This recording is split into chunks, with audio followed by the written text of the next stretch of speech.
Assalamualaikum warahmatullahi wabarakatuh. Baik, Anda semua, pada pertemuan kali ini kita masuk ke KD 34 untuk pembelajaran fisika di kelas 12. Itu kita akan mempelajari tentang induksi elektromagnetik. Nah, di sini ada dua buah kata, yaitu ada elektro, ada magnetik. Nah, berarti kita harus memahami bahwa dalam pembelajaran induksi elektromagnetik itu ada besaran listrik dan juga ada besaran magnet. Nah, bagaimana yang induksi elektromagnetik itu? Mari kita langsung saja. Nah, yang pertama kita akan mempelajari hukum Faraday. Nah, apa itu hukum Faraday? Sebelum kita mempelajari apa itu hukum Faraday, pertama kali kita pelajari dulu ada 3 buah gambar. Silakan diperhatikan. Di sini pada gambar pertama, magnet batang itu didekatkan ke kumparan yang sudah dihubungkan dengan galvanometer. Nah, jadi galvanometer ini fungsinya adalah untuk menunjukkan ada tidaknya arus yang mengalir di dalam kumparan. Nah, ketika magnet batang diam, ternyata jarum galvanometer juga diam. Namun, ketika magnet batang didekatkan menuju kumparan, ternyata jarum galvanometer bergerak ke kanan, yang artinya ada arus yang mengalir dari kiri ke kanan. Berarti arusnya di sini naik, kemudian di sini turun dan bergerak ke arah kanan. Nah, ini ketika batang magnetnya didekatkan ke kumparan. Nah, ketika magnet batangnya digerakkan ke kanan, ternyata jarum galvanometernya bergerak ke kiri. Artinya, si galvanometer mendeteksi adanya arus yang bergerak dari kiri ke kanan di dalam galvanometer. Kemudian, sedangkan di bagian kumparan itu bergeraknya di bagian kiri naik, sedangkan di bagian kanan itu turun. Nah, jarum galvanometer yang bergerak menunjukkan adanya arus listrik yang timbul di dalam kumparan pada saat terjadi gerak relatif pada magnet batang atau kumparan. Nah, gerak relatif di sini maksudnya adalah boleh magnet batang yang bergerak, boleh kumparannya yang bergerak. Yang penting ada yang bergerak, maka akan dihasilkan arus. Nah, arus yang dibentuk itu, arus yang terjadi di dalam kumparan atau arus yang tercipta di dalam kumparan itu disebut dengan arus induksi. Nah, timbulnya arus induksi ini diistilahkan dengan induksi elektromagnetik, yaitu timbulnya GGL atau tegangan pada ujung-ujung kumparan yang disebabkan adanya perubahan fluks magnetik yang dilingkupi oleh kumparan. Nah, GGL yang timbul disebut dengan GGL induksi. Nah, kita sudah belajar di pertemuan sebelumnya bahwa fluks listrik itu adalah garis medan magnet yang menembus suatu bidang permukaan tertentu. Jadi ketika magnet batangnya diam, maka tidak terjadi perubahan fluks yang menembus permukaan si kumparan. Namun ketika magnet batangnya bergerak mendekat atau bergerak menjauh, otomatis terjadi perubahan fluks. Nah, perubahan fluks ini akan menuntun pada adanya GGL yang timbul. Jadi induksi elektromagnetik itu adalah timbulnya GGL pada ujung-ujung kumparan yang disebabkan oleh perubahan fluks magnetik. Kemudian, berdasarkan hasil percobaan yang dilakukan oleh Faraday, maka Faraday ini menyimpulkan bahwa besarnya GGL induksi yang timbul pada ujung-ujung kumparan itu tergantung pada kecepatan perubahan fluks magnetik yang dilingkupinya. Artinya, ketika perubahan fluks magnetiknya cepat, maka GGL induksinya juga besar, sedangkan ketika perubahan fluks magnetiknya sedikit, maka GGL yang dihasilkan juga sedikit. Nah, jadi Faraday menyatakan bahwa besarnya GGL induksi yang timbul antara ujung-ujung kumparan berbanding lurus dengan kecepatan perubahan fluks magnetik yang dilingkupi oleh kumparan tersebut. Nah, secara matematik, hukum Faraday dapat dituliskan dengan persamaan. Nah, tadi kan kita sudah tahu bahwa ketika terjadi perubahan fluks di dalam kumparan, maka akan dihasilkan GGL induksi. Nah, besarnya GGL induksi ini sama dengan negatif N deflux per dt. Deflux per dt atau delta flux per delta T ini adalah perubahan fluks. Nah, flux itu kita sudah mempelajari di pertemuan sebelumnya, di mana flux adalah BA cos theta per dt. Nah, jadi kita bisa lihat bahwa yang berubah itu bisa jadi B-nya, bisa jadi A-nya, atau bisa jadi cos theta-nya. Berarti penyebab perubahan flux itu ada 3, ada medan magnetnya, ada luasannya, atau sudutnya. Nah, kita menggunakan D flux per dt ketika medan magnetnya berubah setiap waktu. Jadi antara satu waktu ke waktu lain perubahannya tidak tetap. Kita gunakan D flux per dt atau turunan. Namun ketika perubahannya tetap dari waktu ke waktu, maka kita bisa menggunakan delta. Nah, flux di sini kan rumusnya adalah BA cos theta, maka kita masukkan ke sini. Untuk penjelasan simbol-simbol matematisnya, ini bisa dibaca, di mana E induksi adalah GGL induksi, N adalah jumlah lilitan, kemudian A adalah luasan daerah, dan seterusnya. Jadi ini bisa dibaca. Kemudian kita lanjut ke slide berikutnya. Nah, kita belajar tentang hukum Lenz. Selanjutnya kita membahas tentang hukum Lenz. Nah, jadi antara hukum Faraday dengan hukum Lenz ini merupakan dua buah hukum yang saling berkaitan. Bagaimana bentuk keterkaitannya? Nah, jadi Lenz menyatakan bahwa jika GGL induksi timbul pada suatu rangkaian, maka arah arus induksi yang dihasilkan sedemikian rupa sehingga menimbulkan medan magnetik induksi yang menentang perubahan medan magnetik. Artinya, arus induksi berusaha mempertahankan flux magnetik totalnya agar tetap konstan.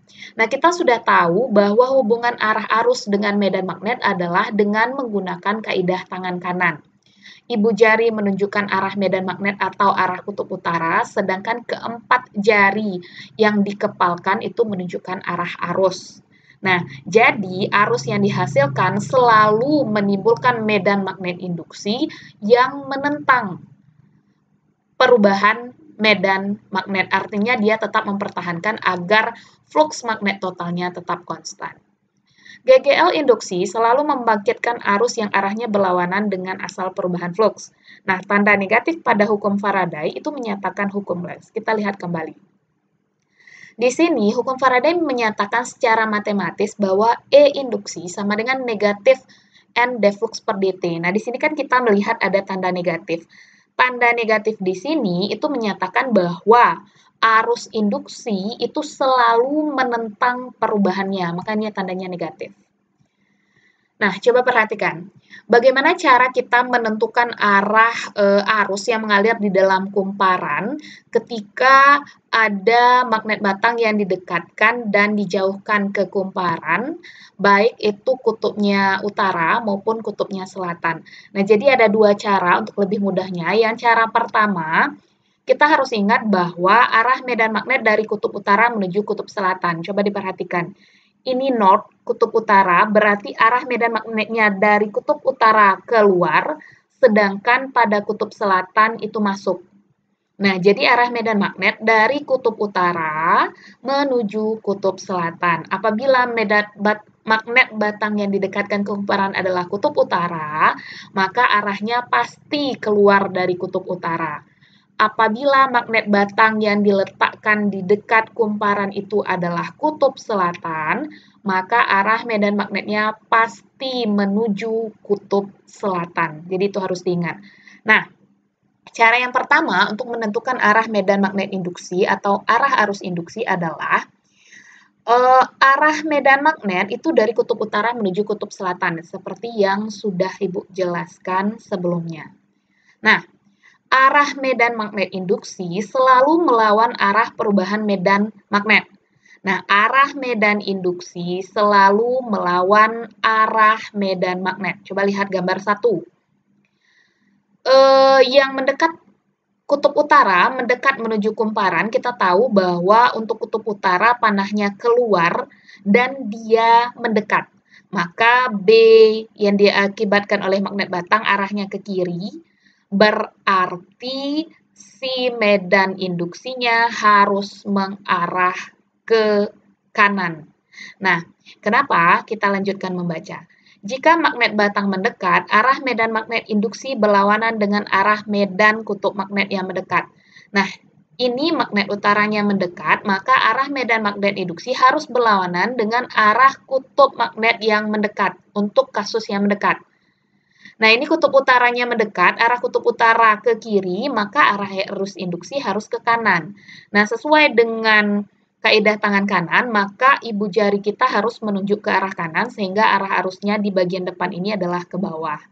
Nah, coba lihat gambar yang kedua. Ini berhubungan dengan aturan yang kedua, yaitu jika magnet batang menjauh, arah medan magnet induksi searah dengan arah medan kutub yang menjauh.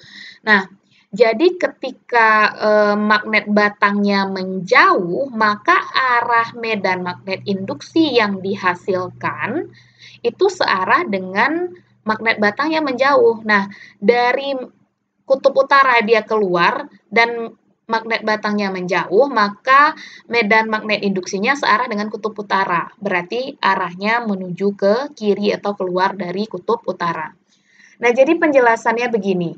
Ketika kutub utara mendekat, maka makin banyak garis medan magnet yang masuk ke kumparan, maka dia harus melawan dengan memberikan medan magnet yang arahnya ke kanan agar totalnya tetap konstan.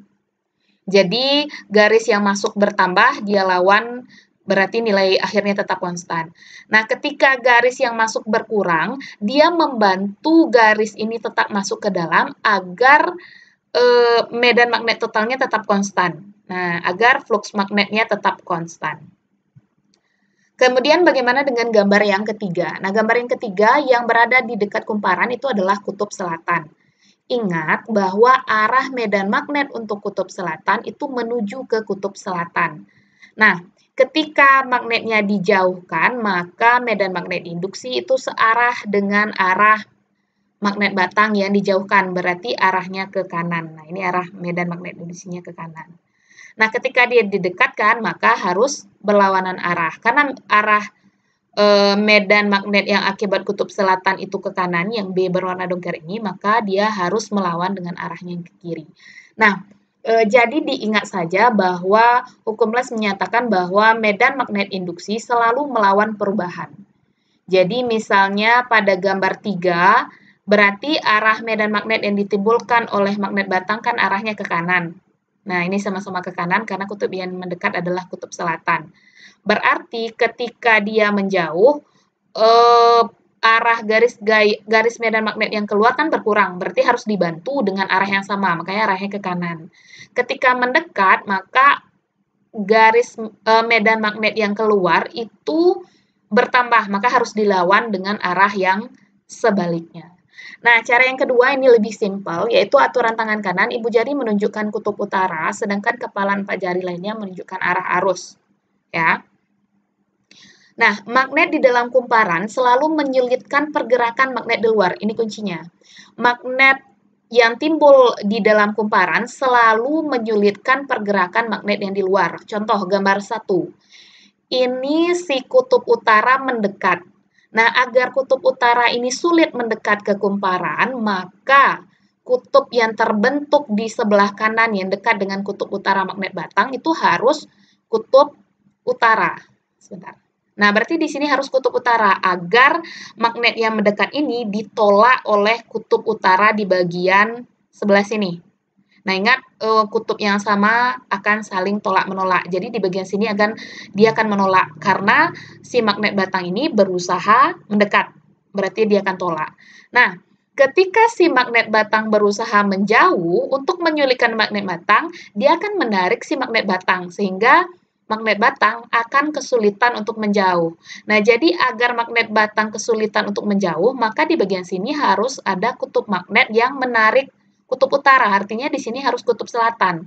Kalau di bagian sini kutub selatan, maka di bagian sini itu arahnya adalah kutub utara, sehingga magnet induksinya arahnya ke kiri. Ingat, arah medan magnet induksi selalu menunjukkan ke arah kutub utara. Nah, bagaimana dengan gambar ketiga? Ini si kutub selatan ingin menjauh dari kumparan. Berarti agar magnetnya susah bergerak untuk menjauh, maka di bagian sini harus ada kutub utara yang menarik kutub selatan sehingga dia kesusahan untuk menjauh. Kalau di sini kutub utara, berarti arus induksinya harus ke kanan. Nah, sedangkan untuk gambar keempat, si kutub selatan mencoba mendekat, berarti kumparannya melawan dengan memberikan penolakan. Nah, penolakannya berarti di sini harus kutub selatan juga, maka kutub utaranya sebelah kiri, maka arus induksi pasti arahnya sebelah kiri. Nah, jadi arah medan magnet yang dihasilkan oleh kumparan selalu menuju ke arah utara. Nah, jadi ini memang konsep yang cukup sulit untuk dipahami. Nah, jadi tolong dipahami sebaik-baiknya. Jika ada pertanyaan, silakan ditanyakan ke Ibu. Nah, tadi Ibu sudah menyampaikan bahwa ada 3 faktor yang mempengaruhi terjadinya perubahan fluks magnetik. Yang pertama, tadi kan kita tahu bahwa fluks itu dipengaruhi oleh besaran B, besaran A, dan besaran theta. B ini adalah dipengaruhi oleh medan magnet, A ini dipengaruhi oleh luasan, sedangkan theta ini dipengaruhi oleh sudut antara medan magnet dengan normal bidang si A-nya, berarti sudut yang terbentuk antara B dengan A-nya. Nah, jadi fluks ini bisa berubah ketika B-nya berubah, atau A-nya berubah, atau sudutnya yang berubah. Nah, yang pertama itu besarnya GGL induksi karena perubahan luas penampang bidang kumparan. Nah, contoh, misalnya kita punya kawat peki yang diletakkan di dalam kawat yang dibengkokkan membentuk huruf U. Nah, misalnya awalnya kawat peki di sini. Ketika kita gerakkan pekinya ke kanan, berarti luasan daerah yang ditembus oleh medan magnet berarti tentunya akan semakin besar. Nah, besarnya tentu sama dengan panjang kali lebar. Nah, panjangnya ini sama dengan panjang si kawat peki, sedangkan lebarnya berarti sama dengan jarak yang ditempuh dengan kawatnya bergerak dengan kecepatan V. Nah, berarti jarak ini sama dengan V dikali T. Nah, maka perubahan luas sama dengan L dikali DS. Nah, DS ini sama dengan V dikali T. Nah, jadi dA per dt sama dengan L yang berubahnya kan adalah S, ds per dt. Nah, turunan dari posisi terhadap waktu itu sama dengan kecepatan. Nah, berarti GGL induksi sama dengan negatif N, D flux per dt. Nah, ini sama dengan E induksi ya. D flux per dt sama dengan negatif N. Nah, flux di sini kan BA cos theta ya. Nah, jadi di sini antara B dengan A itu tegak lurus. Antara B dengan A itu kita anggap segaris, maka cosnya adalah cos 0. Cos 0 itu adalah 1, maka cos theta-nya tidak usah kita masukkan. Berarti NB dikali DA per DT, karena yang berubah adalah besaran A. Nah, theta-nya kita anggap tetap, yaitu maaf ya, di sini theta itu adalah sudut antara V dengan B karena dia bergerak. Nah, antara V dengan B itu tegak lurus ya. Nah, jadi di sini kita anggap dulu sudutnya dia tidak membentuk sudut. Nah, jadi dA per dt sama dengan LDS per dt. Turunan posisi terhadap waktu itu adalah kecepatan. Maka GGL induksi sama dengan negatif N D flux per dt. Nah, flux di sini yang berubah adalah A-nya, maka kita masukkan negatif N B dA per dt atau NBLV. Nah, jika pada kumparan hanya terdiri atas satu lilitan, berarti N-nya sama dengan 1, maka GGL induksinya menjadi negatif BLV. Nah, jika arah V membentuk sudut terhadap B, maka rumusnya menjadi BLV sin theta. Mungkin ada yang agak ragu. Tadi flux adalah BA cos theta, di mana theta itu adalah sudut antara B dengan A ya. Theta itu adalah sudut antara medan magnet dengan normal bidang. Medan magnet dengan normal bidang. Nah, jadi untuk memudahkannya, selalu saja anggap bahwa arah medan magnet searah dengan normal bidang. Jadi itu tidak masalah agar kita tidak bingung. Nah, berarti di sini karena dia searah, berarti kan sudutnya 0. Cos dari 0 adalah 1, makanya tidak kita perhitungkan. Ya. Nah, kemudian karena V dengan B-nya membentuk sudut, jika V dan B-nya membentuk sudut, maka GGL induksi sama dengan negatif BLV sin theta. Nah, ingat ya, di sini bukan sudut antara B dengan A yang menjadi sin tetanya, tetapi sudut antara V dengan B. Nah, faktor kedua yang menyebabkan GGL induksi adalah faktor kedua yang menyebabkan adanya GGL induksi adalah karena adanya perubahan induksi magnet. Nah, kalau perubahan induksi magnet berarti B-nya yang berubah, ya. Kalau tadi yang berubah adalah A-nya, sekarang B-nya yang berubah, berarti kekuatan medan magnetnya yang berubah. Perubahan induksi magnetik juga dapat menimbulkan GGL induksi pada luasan bidang kumparan yang konstan. Artinya luasan yang konstan, tetapi yang berubahnya adalah medan magnetnya yang berubah. Nah, jadi E induksi sama dengan negatif N deflux per dt sama dengan negatif N dBA per dt. Karena di sini yang berubah adalah B, berarti NA dB per dt. Untuk laju perubahan induksi magnetik tetap, maka negatif N delta P per delta T. Ini untuk perubahannya yang tetap. B2 kurang B1, T2 dikurang T1. Nah, B2 ini adalah medan magnet ketika waktu T2, sedangkan B1 adalah besarnya medan magnet ketika T1. Untuk laju perubahan induksi magnetik tetap, jika B membentuk sudut terhadap garis normal, maka persamaannya menjadi NA cos θ B2 kurang B1 per T2 dikurang T1.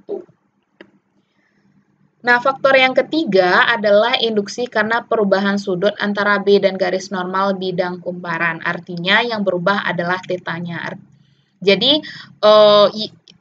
luasannya kita gerakkan sehingga antara B-nya tetap, sehingga antara B dengan A-nya juga ikut berubah. Sudutnya ya. Jadi perubahan sudut antara induksi magnetik B dengan arah bidang normal dapat menyebabkan timbulnya GGL induksi yang besarnya dapat ditentukan melalui persamaan GGL induksi sama dengan negatif N deflux per dt sama dengan negatif N dBA cos θ, yang berubah di sini adalah θ, maka negatif NBA d cos θ per dt. Nah, ini jika perubahannya tidak tetap untuk setiap waktu. Jika laju perubahan cos θ tetap, maka persamaan menjadi NBA cos θ2 dikurang cos θ1 per T2 dikurang T1. Nah, di mana T1 dan T2 masing-masing menyatakan sudut awal dan sudut akhir antara arah normal bidang dengan arah induksi. Nah, jadi induksi elektromagnetik ini adalah pelajaran fisika yang abstrak yang harus digambarkan. Jadi, insya Allah Ibu berusaha untuk membuatkan animasinya atau mencari animasinya agar konsep ini terlihat lebih nyata, ya. Nah, jadi yang ini akan Ibu ganti semuanya dengan E induksi agar tidak membingungkan.